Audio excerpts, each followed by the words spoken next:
ये आप सुनेंगे नहीं ना तो आपको पूरा मजा नहीं आएगा। ये जरा आप सुने आप। अस्सलाम वालेकुम नाज़रीन इकराम, मैं हूं आपका होस्ट अयाज अहमद।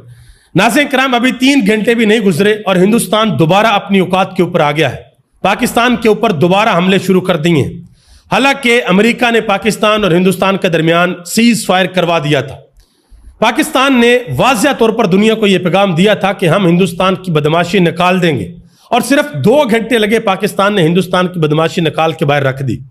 पिछले 2 हफ्तों से हिंदुस्तान हट दर्मी कर रहा था और खसूसी तौर पर पिछले 3 दिनों से पाकिस्तान की सिविलियन आबादी को निशाना बना रहा था, हमारी एयरबेसिस को निशाना बना रहा था, और पाकिस्तान ने वाज़िया तौर पर ऐलान किया कि अब हम जवाब देने के लिए जा रहे हैं। और नमाज फजर के बाद हमारे शहीनों ने अल्लाह अकबर का नारा बुलंद किया और हिंदुस्तान के अंदर 26 जगहों पर अटैक किया, और दुनिया को बताकर किया कि हम अटैक करने के लिए जा रहे हैं। और उस अटैक की वीडियोस भी बनाई ताकि दुनिया देख सके कि पाकिस्तान ने हिंदुस्तान को किस तरीके से जवाब दिया है। सिर्फ 2 घंटों के अंदर अंदर हिंदुस्तान को पता चल गया कि अगर यह काम लंबा चला तो पाकिस्तान इन फजाओं के अंदर हमारा कबाड़ा निकाल देगा।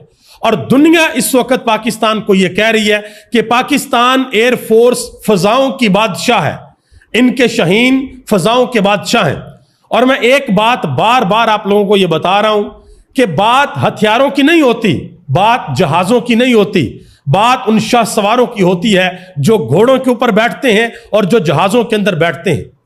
अमेरिका पहले यह कहता रहा कि जी पाकिस्तान और हिंदुस्तान की लड़ाई आपस में नहीं होनी चाहिए, इन दोनों को अपने अपने मामला ठीक करने चाहिए, अगर ये नहीं हमारी बात मानते तो इनकी मर्जी।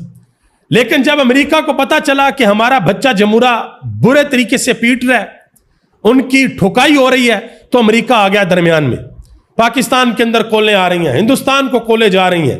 डोनाल्ड ट्रंप साहब ने ट्वीट कर दिया है, मार्को रूबियो ने ट्वीट कर दिया है, और कर करा के सीज फायर करवा दिया।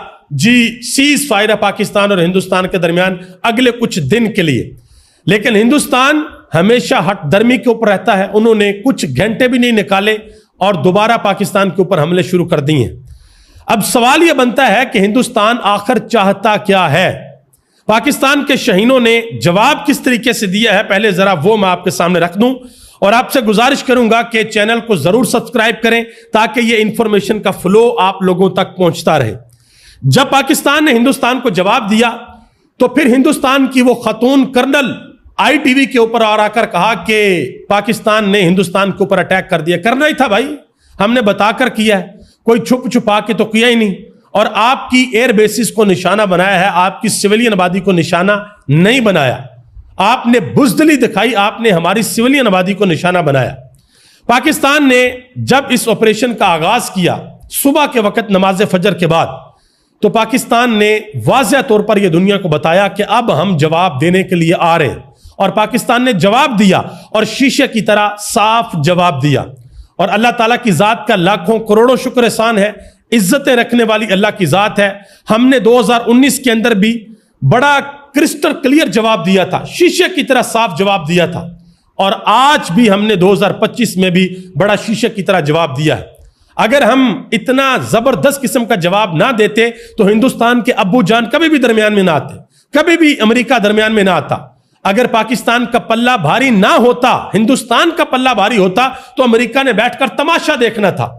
यह बात हमें आपको हम सबको समझनी चाहिए कि अमेरिका अंदर आया है, इसी वजह से आया है कि हिंदुस्तान की ठुकाई शुरू हो गई थी। और अभी भी शायद हिंदुस्तान को कुछ उनको यह लगता है कि नहीं जी पाकिस्तान कुछ कर नहीं सकता। तो मजीद अगर आपने कोई शौक पूरा करवाना है तो इंशाल्लाह हम जरूर आपका शौक पूरा करेंगे। अच्छा, मैं यहां पर एक बड़ी इंपॉर्टेंट चीज आपके सामने रखता हूं। इमरान खान की बहन अलीमा खान ने एक बात की है, और बड़ी जबरदस्त किस्म की बात की है हमारे शहीनों के लिए, हमारे पायलट्स के लिए। उन्होंने कहा कि मीडिया सिर्फ जहाजों की तारीफ कर रहा है, लेकिन कभी आपने सोचा है कि हमारे पायलट्स कितने जबरदस्त हैं? अगर तारीफ करनी है तो हमारे पायलट्स की करें, हमारे बच्चों की करें, जो अल्लाह का नाम लेकर निकल पड़ते हैं और फिर नहीं देखते कि आगे क्या है, उनको जवाब देते हैं और मुंह तोड़ जवाब देते हैं। और वाकया ही चाहे वो 2019 हो या फिर 2025 हो, हमारे जवान जो कि सिर्फ ईमान की ताकत के ऊपर लड़ते हैं, जिनको पता है कि जज्बा शहादत हमारे लिए अव्वलीन तरजीह है, जिनको पता है कि शहीद की जो मौत है वो कौम की हयात है, जिनको पता है कि शहीद कभी नहीं मरते, उनको एक खसूसी जिंदगी अता की जाती है। यही वजह है कि ना सिर्फ पाकिस्तान बल्कि पूरे आलम इस्लाम के अंदर जब भी कभी कुफर का सामना होता है, मुकाबला होता है, तो मुसलमान जांबाज कभी भी अपनी जान की परवाह नहीं करते, बल्कि वो लड़ जाते हैं, वो भिड़ जाते हैं। आप दुनिया की कोई भी मिसाल उठाकर देख लें। आगे आ जाए जी, जो इंपॉर्टेंट चीज और बड़ी अहम चीज आपके सामने रखने के लिए जा रहा हूं। पाकिस्तानी जांबाज जब इस मिशन के ऊपर गए तो उन्होंने अपनी आखिरी वसीयत के ऊपर दस्तखत किए और वो लम्हा कैमरे ने महफूज किया है, ये आपके सामने है, आप देख सकते हैं। और पाकिस्तान ने जो कमाल किया वो कमाल यह किया कि हिंदुस्तान ने जो S-400 रूसी साख्ता जो एयर डिफेंस सिस्टम है उसको पाकिस्तान ने नकारा बनाया, पाकिस्तान के शहीनों ने नकारा बनाया। पहले हमने राफेल को नकारा बनाया, उसकी दुर्घट बनाई, फिर हमने S-400 की दुर्घट बनाई। तो अब रूस भी परेशान है कि भाई हमारे हथियार भी इंडिया नहीं चला पा रहा, फ्रांस भी परेशान है, भाई हमारे जेट भी इंडिया नहीं चला पा रहा। बात वही है जो मैंने पहले आपको कही थी कि हथियारों की बात नहीं होती, बात शाहसवारों की होती है कि जो लोग उनको चलाते हैं वो किस तरीके से चलाते हैं।